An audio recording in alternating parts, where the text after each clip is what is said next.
So it's June the 13th, 2025, and I'm sitting in my freshly watered back patio. We just had a thunderstorm come through, so we may hear some leftover thunder. No worries, we've had it, it's gone. It's not coming back till tomorrow. So this being Florida summer, that's how you know it's summer. It rains every day and the mosquitoes are thick. And so I might be interrupted by a thunderstorm or a cloud of mosquitoes. But meanwhile, I wanted to put up this little video about the page on our website in the Solutions for the 21st Century that was given to me to flesh out and explain. So it's, I believe, the third, but it basically has three pictures of changing your environment, changing your health, changing yourself, how to begin. So I wanted to put this up for those who are um, interested, and will find it through that page. So the title I've given it is Engaging Mother Nature for Improved Health. That's not it. Yeah, so it's talking about the environment.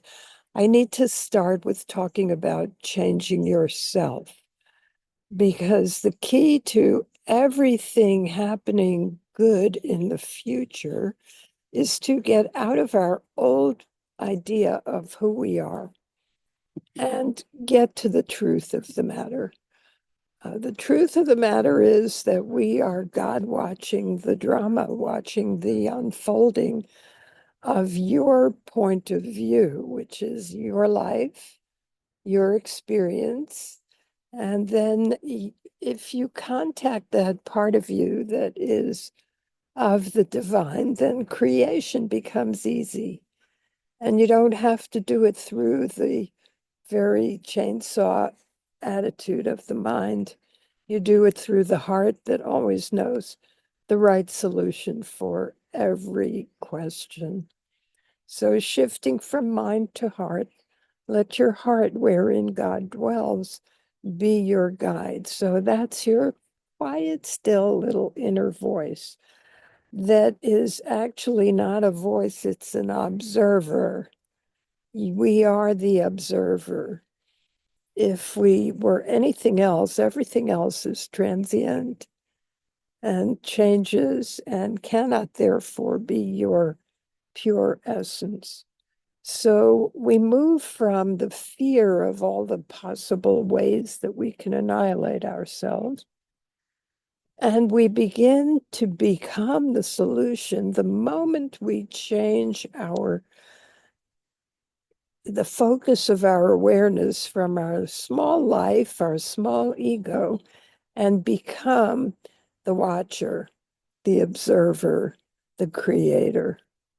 So immediately get out of outrage and fear and get into that quiet place inside and learn to sit there a lot and learn to commune with the wisdom through which you have access. So when we do that, then nature changes its relationship to us. And the crows are calling and applauding the message. Thank you.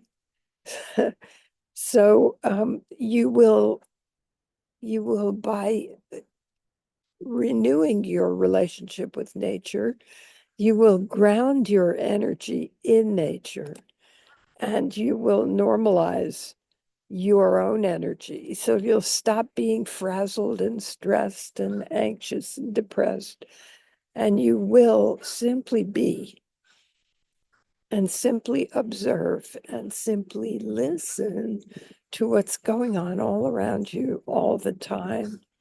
So we see it clearly when we're on psychedelics, most of us.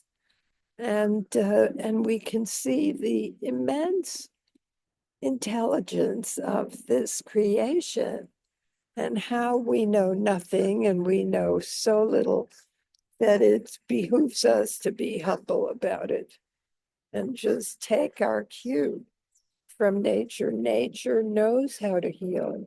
Nature knows what it needs and what you need.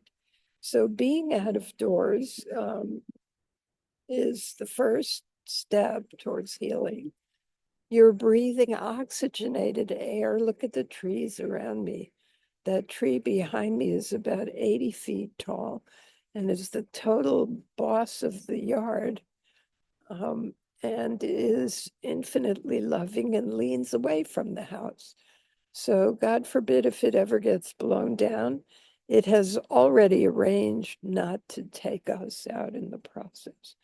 So I'm infinitely grateful to Bert, which is what my son has named this tree.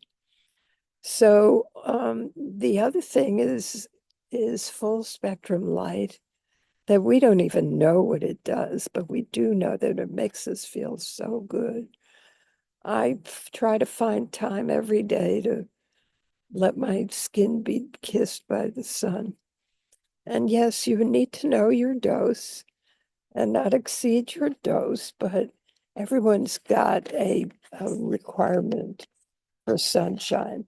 It not only makes vitamin D, it makes ATP and it makes endorphins. So who knew from something that breaks into endorphins and melatonin in the skin. So you not only feel good, but you can fall asleep very easily after a time in the sun, at the beach, wherever it is that you go for that. And then, so we're now out of the outrage and the fear. We're feeling good again. And now we have to give back. So let's look for the best way that you personally might give back to the earth.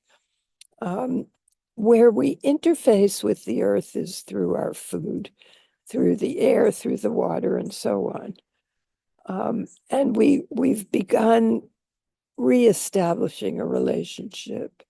Listen to anything Zach Bush has to say and think about what he is taking as vitamins is soil nutrients that feed our inner microbiome. So do something for your inner environment. Find out what feeds your microbiome and start doing it. And then finally, please find out where your food comes from, what quality, who's grown it, are they doing a good job, and support the people that are, because they need our feedback. They need our mulch, our money mulch to grow their stuff and to pass it on. So then please, please get a copy of the Earth Charter. The Earth Charter is 16 principles of right living with the earth. That's what we need. We need to come back into right living with the planet. So pick one that you can do and start with that and find the people that are doing it and hook up with them. The most important thing in the future will be to grow our networks. There are lots of people already doing this. There are lots of people who are ready to jump on board. And if you can fertilize it with time, with energy, with intelligence, or with money, do it. Do it. You'll contribute what you can. You're one cell in the human body of 8 billion souls. And everybody wants to make it right. Well, most everybody. But we don't need to worry about the ones that don't because they're on the way out. They're not going to make it. They think they can do that by standing on the rest of us. And they thought they could bury us. They didn't know we were seeds. So find your inner seed and grow it with love and confidence. And I'll talk to you again soon. Thank you for paying attention.